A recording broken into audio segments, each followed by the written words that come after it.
साथियों, quantum physics और phenomena of relativity के पायनियर्स में सबसे बड़े नाम की जब भी बात करते हैं तो हमारे जहनों में सबसे पहला नाम एल्बर्ट आइंस्टाइन का ही आता है, क्योंकि हमारे जहन में ये बात बैठा दी गई है कि इतने बड़े बड़े काम करने वाला एक गोरी चमड़ी वाला ही हो सकता है, इसके अलावा और कोई नहीं कर सकता। लेकिन इस सोच ने आज हमें बहुत पीछे छोड़ दिया है।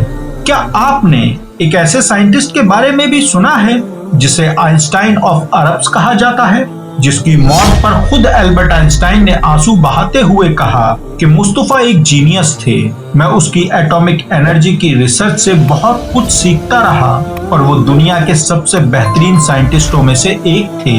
साथियों, हम आपको बता दें कि इस अजीम साइंसदान का नाम डॉक्टर मुस्तफा मशरफा है, जिनका ताल्लुक मिस्र से था। Phenomena of relativity, quantum physics और मैथमेटिक्स की 12 किताबें और 25 रिसर्च पेपर आज भी मगरिबी यानी वेस्टर्न लाइब्रेरीज में बैन हैं, जबकि इनकी अचानक मौत पर भी बहुत सारे सवाल खड़े किए जाते रहे हैं।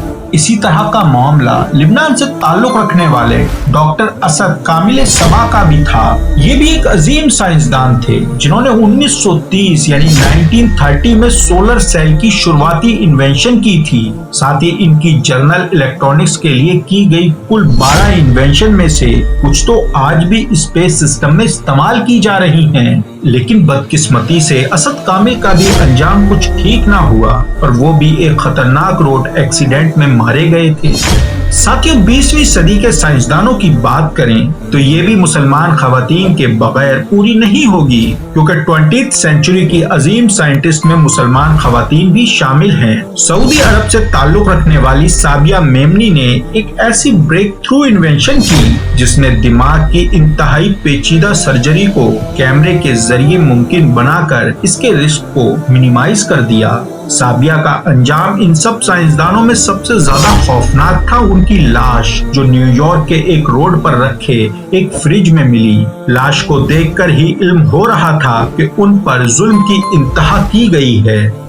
ऐसे ही एक मिस्री न्यूक्लियर साइंटिस्ट समेरा मूसा और याह्या अल मसद भी साजिश के तहत कत्ल कर दिए गए थे। ये लोग अपने मुल्क को मजबूत बनाने के लिए काम कर रहे थे। समेरा मूसा की कैंसर के इलाज के लिए रेडियोथेरेपी को सस्ता बनाने की रिसर्च और याह्या अल मसद का मिस्र के बाद इराक के न्यूक्लियर प्रोग्राम को हेड करना इनका सबसे बड़ा जुर्म ठहरा। साथियों, आपने हमेशा मुसलमानों को साइंस में पीछे रह जाने के इससे बड़े बड़े दानिश्वरों से हमेशा सुने होंगे, आज भी सुनते होंगे, लेकिन ऐसे मुस्लिम साइंसदानों के कारनामे आपने कभी नहीं सुने होंगे, क्योंकि इनके बारे में ना तो कोई हमें बताना चाहता है, ना कोई जिक्र होता है, बल्कि इनकी मौत को भी इतना पोशीदा बना दिया गया ताकि हम और आप इनसे हमेशा के लिए अनजान बने रहें।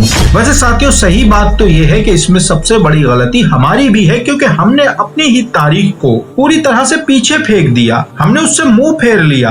अगर हम थोड़ा सा भी अपनी तारीख के पास्ट की धूल को हटाने की कोशिश करते तो हमें भी वो सुनहरा दौर दिखाई देता जिसमें मुसलमान सारे उलूम में माहिर थे।